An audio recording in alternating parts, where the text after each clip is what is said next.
ఓం శ్రీమాత్రే నమః ఛానల్లోకి స్వాగతం అండి.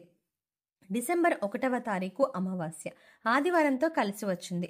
అమావాస్య అనేది చాలా విశేషమని, అలాగే ఎంతో శక్తివంతమైన రోజని పండితులు చెప్తున్నారు. ఇంతటి విశేషమైన రోజున కర్కాటక రాశి వారు ఏ పనులు చేయడం వల్ల మీలో ఉన్న నెగిటివ్ ఎనర్జీ తొలగిపోయి విశేషమైన ధనలాభం కలిగి మీకున్న ఆర్థిక కష్టాలు తొలగిపోతాయి అనే అంశాలతో పాటుగా స్నానం చేసే నీటిలో ఏం కలుపుకోవాలి, ఆ పదార్థాలు ఎందుకు కలుపుకోవాలి అనే అంశాలను ఈ వీడియోలో మనం వివరంగా తెలుసుకుందాం. కానీ అంతకంటే ముందుగా మీరు కనుక ఇప్పటి వరకు మన ఛానల్ని సబ్స్క్రైబ్ చేసుకోకపోతే వెంటనే సబ్స్క్రైబ్ చేసుకుని పక్కనే వచ్చిన బెల్ ఐకాన్ నొక్కి ఆల్ సెలెక్ట్ చేసుకుంటే మేము ఇలాంటి వీడియోస్ అప్లోడ్ చేయగానే ముందుగా మీకు నోటిఫికేషన్ వస్తుంది. ఇక వివరాల్లోకి వెళ్తే, ముందుగా అమావాస్య రోజు ఏ పనులు చేస్తే అదృష్టం కలిసి వస్తుందో, ఏ పనులు చేస్తే దురదృష్టం కలుగుతుందో తెలుసుకుందాం. అమావాస్య చాలా శక్తివంతమైనదని, అమావాస్య రోజు కొన్ని పనులు చేస్తే అదృష్టం బాగా కలిసి వస్తుందని, అమావాస్య రోజు ఎవరికైనా సరే సూర్యోదయానికి పూర్వమై ఎవరైనా సరే తల స్నానం చెయ్యాలి. అంటే తలంటు స్నానం చెయ్యకూడదు. తల స్నానం అంటే కేవలం నీళ్లు తల మీద పోసుకొని తల స్నానం చెయ్యాలి. ఈ తల స్నానం చేస్తే చాలా మంచిది. అమావాస్య రోజు మధ్యాహ్నం పూట నిద్రపోకూడదు.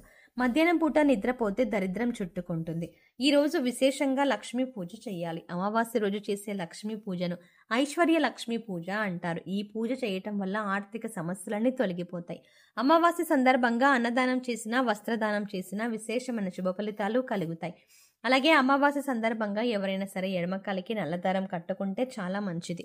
అమావాస్య రోజు ఎడమ కాలికి నల్లదారం కట్టుకుంటే ఎదుటి వాళ్ళ ఏడుపులేవి మీ మీద పని చెయ్యవు, దిష్టి ఉండదు, నరపీడ ఉండదు, శత్రు బాధలు తొలగిపోతాయి. ఎడమ కాలికి నల్లదారం అమావాస్య రోజు కట్టుకోవాలి. అలా కట్టుకున్నట్లయితే మీకున్నటువంటి దిష్టి దోషం మొత్తం తొలగింపజేసుకోవచ్చు. అలాగే అమావాస్య రోజు రాత్రిపూట భోజనం చేయకూడదు, ఉపవాసం ఉండాలి. కేవలం పళ్ళు పాలు మాత్రమే ఆహారంగా స్వీకరిస్తే చాలా మంచిది. అలాగే అమావాస్య అంటే సూర్యుడికి చాలా ఇష్టమైన రోజు. అందుకే ఎవరైనా సరే అమావాస్య సందర్భంగా సూర్యుడికి ఆర్జ్యం ఇస్తే, అంటే సూర్యుడికి నీటిని సమర్పిస్తే జాతక దోషాలు తొలగిపోతాయి. అంటే రాగి చెంబులో నీళ్లు తీసుకొని ఆ నీళ్ళల్లో ఎర్రటి పుష్పం, చిటికెడు కుంకుమ పువ్వు, కొద్దిగా గంధం కలిపి తూర్పు వైపు తిరిగి ఓం సవిత్రే నమః అని 12 సార్లు జపించి సూర్య భగవానుడికి ఆర్జ్యం ఇచ్చినట్లయితే విశేషమైన ఫలితాలు కలుగుతాయి.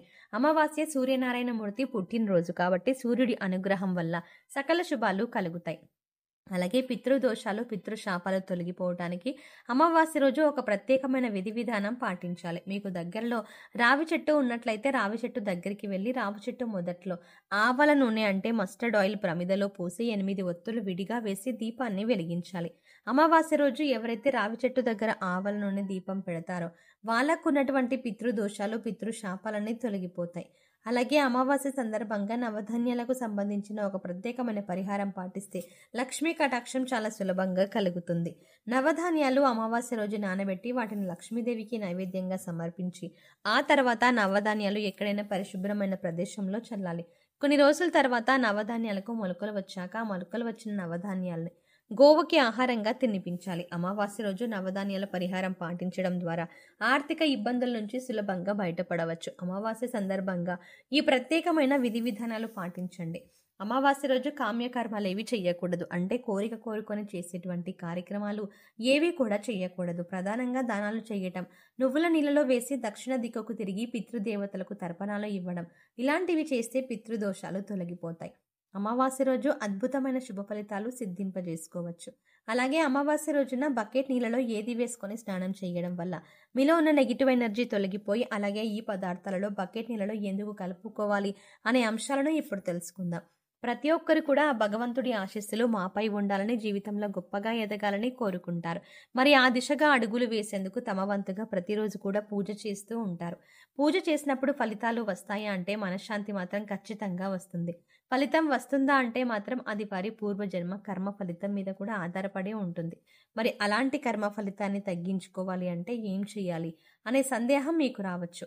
మనం ఏదైనా పని చేస్తున్నామంటే అది ఎందుకు చేస్తున్నాం అని తెలుసుకొని చేస్తే మాత్రం దానికి ఖచ్చితమైన ఫలితాలు దొరుకుతాయి. ఈ మాట సాక్షాత్తు వేద పండితులు చెబుతున్నారు. ఇంతటి విశేషమైన రోజున ఈ చిన్న పరిహారం చేసుకున్నట్లయితే కనుక లక్ష్మీ కటాక్షం కారణంగా దారిద్ర బాధలు తొలగిపోయి సిరి సంపదలు చేకూరుతాయి. చూడ్డానికి ఈ పరిహారాలు తేలిగ్గా అనిపించవచ్చు, కానీ వీటి ఫలితాలు మాత్రం చాలా గొప్పగా ఉంటాయి. ఇందుకోసం మీకు ముఖ్యంగా కావాల్సింది నమ్మకం. అలాగే ఈ పరిహారం మనకు పనిచేస్తుంది, కష్టాల నుంచి బయటపడేస్తుంది అనే విశ్వాసం. పరిహారంలో భాగంగా ముందుగా స్నానం చేసే నీటిలో ఏమేమి కలుపుకుంటే మీకు లక్ష్మీదేవి అనుగ్రహంతో సిరి సంపదలు పొందుతారో చూద్దాం. అంతేకాదు వాటిని ఎందుకు కలుపుకోవాలి అనే విషయాన్ని కూడా తెలుసుకుందాం. ఈ సృష్టిలో ప్రతి ఒక్క పదార్థానికి కూడా ఒక ప్రత్యేకత ఉంటుంది. అంతేకాదు మనం కనుక మనసులో బలంగా సంకల్పించుకుంటే ఈ పదార్థంలో ఉన్న గుణం ప్రత్యేకమైన పదార్థాలతో చేర్చి ఉపయోగించడం వల్ల మన సంకల్పాన్ని భగవంతునికి చేరవేస్తుంది. కానీ ఈ పరిహారాలు తేలిగ్గా ఉన్నాయి కదా, చేసేద్దామని చెయ్యడం కాదు, మనస్ఫూర్తిగా నమ్మి చెయ్యాలి. అప్పుడే మీకు సత్ఫలితాలు వస్తాయి. ఇక ఇంతటి విశిష్టమైన అమావాస్య రోజు ఈ రాశి వారు ఉదయాన్నే నిద్రలేచి చక్కగా స్నానం చెయ్యండి. అలాగే స్నానం చేసే నీటిలో ఒక తమలపాకు, కొద్దిగా రాళ్ల ఉప్పు, అలాగే 2 హారతి కర్పూరం బిళ్ళలను పొడి చేసి వేసుకొని ఇవన్నీ నీళ్ళలో కలుపుకొని స్నానం చెయ్యాలి. ఈ నీళ్ళలో పిల్లలు ఇంకా పెద్దవాళ్ళు కూడా స్నానం చెయ్యవచ్చు. తమలపాకులు అంటే శుభ సూచకం, అలాగే భగవంతుడికి ఎంతో ఇష్టం. అంతేకాకుండా ఈ పదార్థాలు అన్నీ కూడా మీలో పాజిటివ్ ఎనర్జీని పెంచుతాయి, మీ చుట్టూ ఉన్న నెగిటివ్ ఎనర్జీని తీసేస్తాయి. ఈ పదార్థాలను నీళ్ళలో కలిపి స్నానం చేయడం వల్ల భగవంతుని అనుగ్రహాన్ని పొందుతారు. బకెట్ నీళ్ళలో ఒక తమలపాకును వేసి అరగంట తర్వాత స్నానం చేస్తే శరీరానికి మరింత స్వచ్ఛత లభిస్తుంది, ఒంట్లో ఉండే నెగిటివ్ ఎనర్జీ అంతా తొలగిపోతుంది. ఇక రెండవ పదార్థం మనం నీళ్ళలో కలిపింది రాళ్ల ఉప్పు. ఈ రాళ్ల ఉప్పు నీళ్ళలో కలపడం వల్ల మనలో ఉన్నటువంటి నకారాత్మక శక్తి అనేది తొలగిపోతుంది, అంటే నెగిటివ్ ఎనర్జీ. వాస్తవానికి చెప్పాలంటే మనకు తెలియకుండా మన మీద ఒక రకమైనటువంటి నకారాత్మక శక్తి పనిచేస్తూ ఉంటుంది. ఇక ఇలాంటి నకారాత్మక శక్తి ఉన్నప్పుడు మనం చేసే పనుల్లో ఆటంకాలు రావడం, ఆర్థికంగా కుంగిపోవడం ఇలాంటివన్నీ చూస్తూ ఉంటాం. ఇక ఈ నకారాత్మక శక్తి నుంచి బయటపడడానికి చిన్న చిన్న పరిహారాలు చేసుకుంటే సరిపోతుంది. దాన్ని తొలగించుకోవడానికి రాళ్ల ఉప్పు మనకు ఎంతగానో సహాయపడుతుంది. ఇక మూడో పదార్థం మనం నీళ్ళలో కలిపింది కర్పూరం బిళ్ళలు.